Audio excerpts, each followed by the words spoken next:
Notícias do Ano Santo 2025 e o calendário dos próximos dias. Eu sou Érico Massal e este é o Boletim do Jubileu, um podcast do Direto da Sacristia.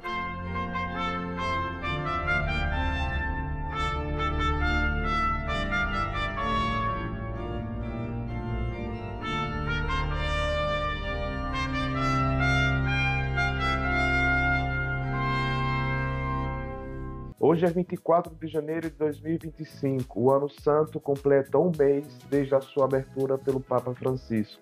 Vamos às notícias, as principais dos últimos dias.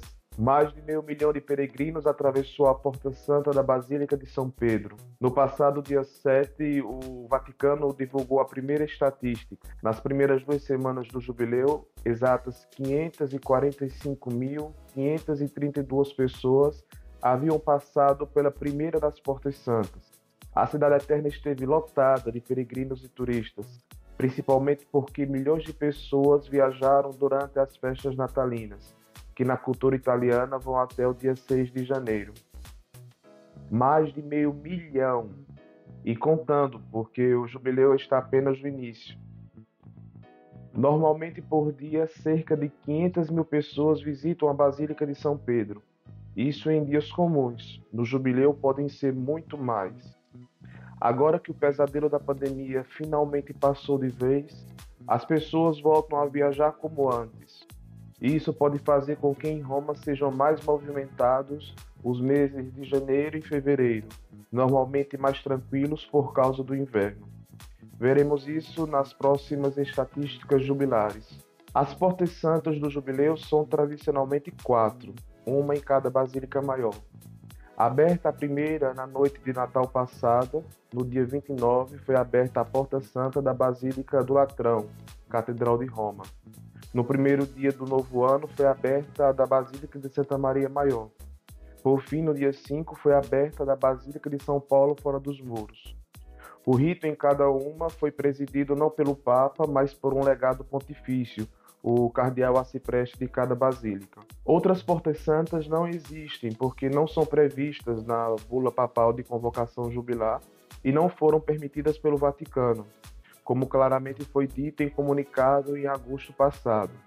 Ainda que na mais sensível consideração das motivações de caráter pastoral e devocional que possam ter sugerido tal louvável aspiração, isto é, aspiração de muitas dioceses, em abrirem Portas Santas, estas são apenas 4, sem contar com a exceção na prisão de Rebíbia, periferia de Roma. Uma Porta Santa, na verdade, envolve história e ritos.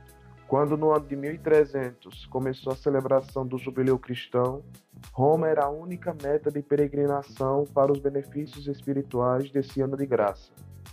Então, dentre tantos sinais materiais e sobrenaturais, somente algumas igrejas de Roma foram condecoradas com o privilégio da Porta Santa. Além disso, a igreja quis envolver essas portas especiais, símbolos de Cristo, com ritos e outras tradições, para a sua abertura e o seu fechamento.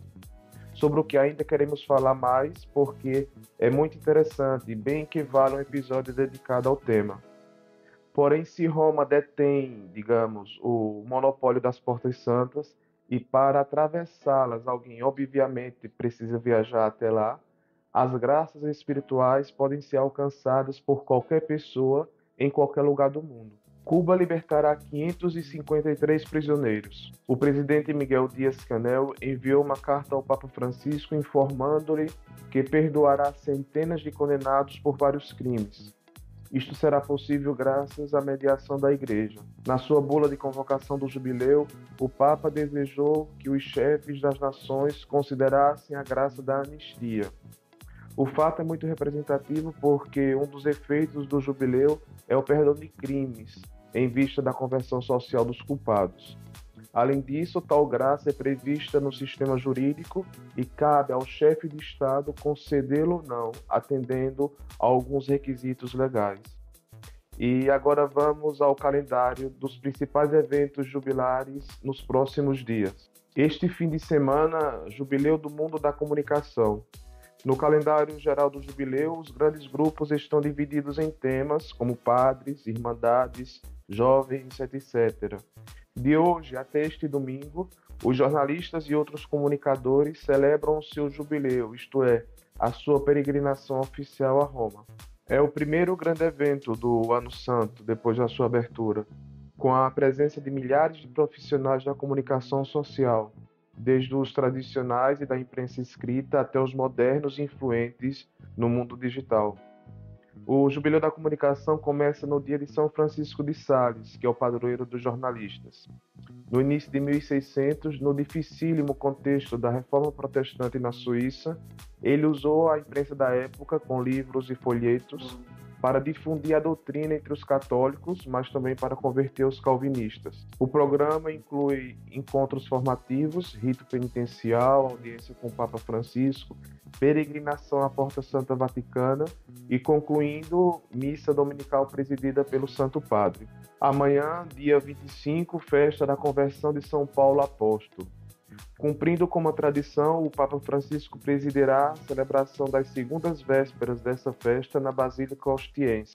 Após ser decapitado por causa da fé, o corpo do apóstolo foi sepultado por uma piedosa matriarca romana em um ponto da Via Ostiense, zona sul da cidade. A primeira igreja foi construída no ano de 324 pelo imperador Constantino, quando ele se converteu e permitiu a liberdade de culto aos cristãos. Mas ainda no fim do mesmo século IV foi necessário aumentá-la, dada a multidão de peregrinos que a visitava. O seu novo desenho permaneceu praticamente inalterado até o incêndio que vitimou a basílica em 1823, poupando somente algumas partes como a ábside e o altar papal. A campanha mundial que se seguiu fez o máximo para reconstruí-la como era. Desde o século VIII, a basílica é confiada aos monges beneditinos, governados por um abade de nomeação papal. Em 2005, o Papa Bento XVI determinou que um cardeal fosse nomeado como arcipreste para o governo pastoral da basílica,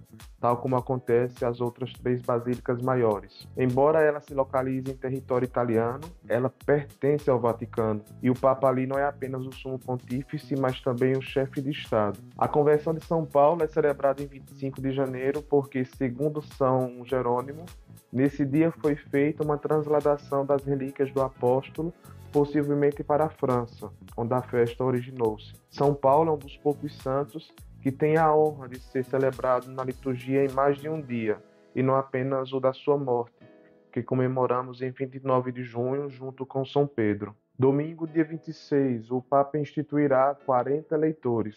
No contexto do Jubileu do Mundo da Comunicação e do Domingo da Palavra de Deus, o Papa instituirá como leitores dezenas de homens e mulheres vindos de várias partes do mundo, dentre os quais 4 do Brasil. A data foi instituída pelo Papa em 2019 para coincidir com o terceiro domingo do tempo comum. Pouco mais de um ano depois, ele modificou o Cano 231 do Código de Direito Canônico, permitindo que também mulheres possam ser instituídas como leitor e acólito. Antes disso, somente homens eram admitidos a esses ministérios, porque são um resquício do que antes da reforma litúrgica conciliar eram chamadas de ordem menores, reservadas aos seminaristas no percurso para o sacerdócio. Com a reforma litúrgica foi permitida aos fiéis leigos a leitura bíblica na missa, o que hoje já é muito normal e difundido, ainda que para isso não seja necessária a instituição canônica como o Papa fará nesse domingo. Dia 1º de fevereiro, audiência jubilar. Tradicionalmente, o Papa recebe todos os peregrinos num grande encontro às quartas-feiras, que é feito ou na Praça São Pedro ou na Sala Paulo VI, dependendo do tempo e da temperatura. Depois de passar entre as pessoas, o Papa inicia com o sinal da cruz e a saudação "A paz esteja convosco", ao que segue a leitura de uma passagem bíblica que tem a ver com o tema da catequese que o Papa fará. Por fim, ele saúda os grupos de peregrinos de várias línguas e concede a bênção apostólica. Esta é a audiência geral das quartas-feiras. Porém, durante o jubileu, os peregrinos serão recebidos em audiência pelo Papa aos sábados, refletindo com eles sobre aspectos da esperança cristã, que é o tema deste Ano Santo 2025. A primeira audiência jubilar aconteceu no passado dia 11, A frequência será a cada 2 semanas. Dia 2 de fevereiro, festa da apresentação do Senhor. É o dia da vida consagrada, simbolizada pelos idosos Simeão e Ana, que no Templo de Jerusalém recebem a Virgem Maria e São José, consagrando a Deus o pequeno Jesus. Este ano a festa coincide com um domingo, e assim, por ser festa do Senhor, adquire o grau de solenidade, com textos e leituras próprios que omitem a celebração do domingo ordinário. Diferentemente dos últimos anos, o marco litúrgico no Vaticano não será uma grande missa celebrada pelo Papa ou por um bispo ligado à vida religiosa.